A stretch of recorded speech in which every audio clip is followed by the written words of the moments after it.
ఒకసారి DD9 వార్తలు చూద్దాం ఏమొచ్చినాయి. ఇండియా కూటమి తీరు దారుణం అంట. ఎందుకో వాడివేడిగా వాదనలు కాళేశ్వరంపై విచారించిన హైకోర్టు చీఫ్ జస్టిస్ బెంచ్ ఎప్పుడు అసెంబ్లీలో పెడతారు, చర్యలు ఎప్పుడు తీసుకుంటారని ప్రశ్నలు వేసిందంట. ఒకసారి చూద్దాం.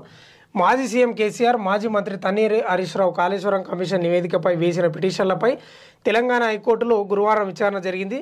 2 పిటిషన్లను కలిపి హైకోర్టు చీఫ్ జస్టిస్ బెంచ్ విచారించింది. 5 అంశాలను ప్రేయర్గా పేర్కొన్నారు పిటిషనర్లు. కేసీఆర్ తరపున వాదనలను సుప్రీంకోర్టు న్యాయవాది ఆర్యమా సుందరం వినిపించారు. కాళేశ్వరం కమిషన్ నివేదిక రద్దు చేయాలని కేసీఆర్, హరీష్ రావు కోరారు. కమిషన్ నియమిస్తూ గతేడాది జీవోను కొట్టేయాలని కేసీఆర్, హరీష్ రావు కోరారు. తమకు కమిషన్ నివేదికను ఇవ్వలేదని కేసీఆర్, హరీష్ రావు పేర్కొన్నారు. కమిషన్ విచారణ సమయంలో యాక్ట్ సెక్షన్ 8B, 8C నోటీసులు ఇవ్వలేదని పిటిషన్లో సుందరం తెలిపారు.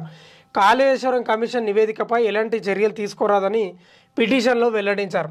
ఎలాంటి ఆధారాలు లేకుండా బీఆర్ఎస్ను అప్రతిష్టపాల్చేయాలని కాంగ్రెస్ ప్రభుత్వం యత్నిస్తుందని పిటిషన్ తరపు న్యాయవాది తెలిపారు. రాజకీయ వ్యూహంతోనే జస్టిస్ ఘోష్ కమిషన్ నియామకం జరిగింది అని వెల్లడించారు. నిబంధనలకు విరుద్ధంగా కమిషన్ నివేదిక రూపొందించిందని వివరించారు. దురదృష్టవశాత్తు వివిధ కారణాలతో మేడిగడ్డ బ్యారేజ్ ఒక పిల్లర్ కుంగిందని, వర్షాకాలంలో అకాల వర్షాల కారణంగా కూలిందని తెలిపారు. కుంగిపోవడానికి డిజైనింగ్ కానీ ఇంజనీరింగ్తో ఎలాంటి సంబంధం లేదని పిటిషనర్ల తరపు న్యాయవాది స్పష్టం చేశారు. నివేదిక కాపీలను తమకు అందజేయకుండా మీడియాకు అందజేయడంలో దురుద్దేశం ఉందని చెప్పుకొచ్చారు. ఇది వాస్తవమే, నిజమే. ఎందుకంటే నివేదిక ఏదైతే ఉందో బీఆర్ఎస్ పార్టీకి అందిస్తే అయిపోయాయి కదా. అదొక పొరపాటే చేసింది కాంగ్రెస్. ఎందుకు చేయాలో నాకు అర్థం కాదు. ఆ నివేదికను తీసుకుపోయి బీఆర్ఎస్కి ఇస్తే ఏమైతే జిరాక్స్లు లేవా?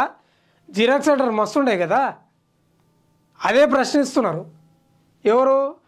కేసీఆర్, హరీష్ రావు తరపు న్యాయవాది అదే అంటున్నాడు. మాకు నివేదిక ఎందుకు ఇస్తలేరు అంటున్నాడు. ఇంకేమంటున్నాడు తెలుసా? కుంగిపోవడానికి డిజైన్ కానీ ఇంజనీరింగ్తో కానీ ఎలాంటి సంబంధం లేదంట. ఆ మేడిగడ్డ పిల్లలు కుంగిపోవడానికి డిజైన్ తోటి కానీ ఇంజనీరింగ్ తోటి కానీ సంబంధం లేదు. ఆ అకాల వర్షాలు రావడం వల్ల కొంత భూమి అక్కడ కుంగిపోవడం వల్ల జరిగింది తప్ప ఇంజనీరింగ్తో సంబంధం లేదని చెప్తున్నారు. కానీ వాస్తవంగా కూడా విచారించిన హైకోర్టు చీఫ్ జస్టిస్ బెంచ్ కూడా ఏం చెప్తుందంటే, ఎప్పుడు అసెంబ్లీలో పెడతారు, అసలు అసెంబ్లీలో చర్చించినాక ఏమన్నా చర్యలు ఉంటాయా, లేకపోతే చర్యలు తీసుకున్నాక అసెంబ్లీలో చర్చలు ఉంటాయా అనేది అడుగుతుంది.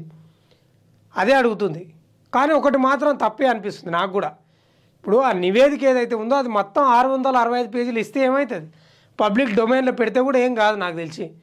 తప్పు లేనప్పుడు నిజాయితీగా విచారణ జరిగినప్పుడు ఎందుకు బాధ కాంగ్రెస్ వాళ్ళకు అర్థమవుతలేదు మరి.